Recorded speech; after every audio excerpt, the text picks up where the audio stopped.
doing for the last 6 months. You're going to go to jail for murder. Okay? You guys are all just tearing stuff up. You're all just acting like knuckleheads and doing all kinds of criminal nonsense. This isn't the first Lyft you guys have done. You've probably done 10 of them. Okay? You're gonna go get locked up this morning for 2 counts of aggravated robbery. You took 2 cars this morning. And the second one resulted. Do you understand?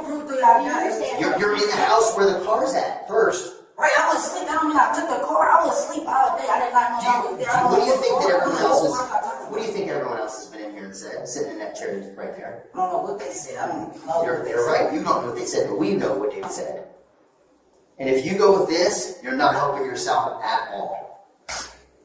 If you do this nonsense, if you do this nonsense right here and stand on, you ain't got nothing. Young man, I've been a police officer for almost twice as long as you've been on this planet. Okay? You understand that? I spent a long time doing this. You're not the first 15-year-old to sit in that blue chair and lie to me, and you're not going to be the last. You did some really terrible things this morning, and stuff went sideways on the second one. And if you say, I don't know nothing about nothing, I was in there sleeping, and then somebody woke me up and said, SWAT team's out there, and you stand on that, then that's the story you get to carry until this is over. Okay? That story doesn't hold water, man. That story, that's a leaky bucket. And if that's what you want to carry, then that's fine. You just tell us that that's your story, and we'll lock it right in that camera right there, and that'll be it. Do you even feel bad about what happened? Do you feel bad about what happened? I just told you, ag robbery, ag murder. You know exactly Who did I murder? His name is Brandon. I don't know who Brandon is. You don't have to know somebody to kill somebody, believe it or not. So you're trying to say I killed somebody? You were part of this murder scheme. I am telling you that when we come in here and we ask questions, we don't ask questions. Look at all these pages. You're not number one, bro. Okay? You can't read me now? No, I didn't read anything. I don't tell you what I know. You tell me what you did.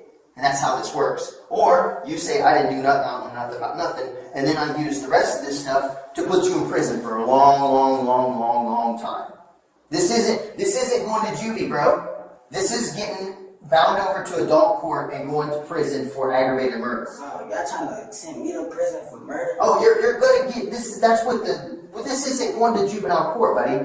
These are all going to be bind over cases. This is an aggravated murder. So y'all trying to send me? Don't ask me what we're trying to say. We're telling you were involved in 2 aggravated robberies this morning, one of which resulted in the death of a grown man who was just trying to make a living. That's what we're telling you. Now you tell us your part in it, or you say I was sleeping and that's it, and then we'll fill in the blanks. But you don't. I can assure you that you don't want the 2 of us to fill in the blanks.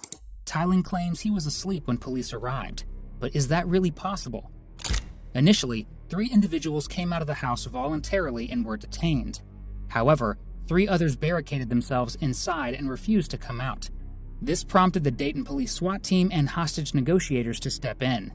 This standoff lasted almost until dawn, with flashbangs and megaphones used throughout the night. Given all that chaos, it's hard to believe Tylen was just sleeping through it. Now, caught in his absurd lies, he will be pushed to the absolute limit by these detectives. We sit across from, I will say, 2 different types of people every time we interview.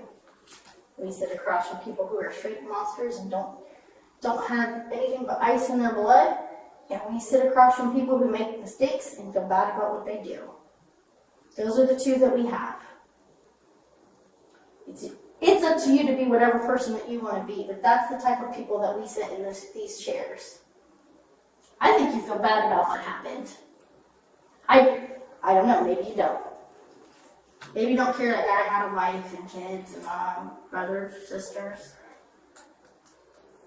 That guy could have been someone you knew. You didn't, but he could have been. How are you 15 and you go to what school? Meadowdale. So I know for a fact that you've known people from Meadowdale who have died or been murdered. Am I wrong? No, man. Probably a handful of people that you cared about, right? So I think you probably feel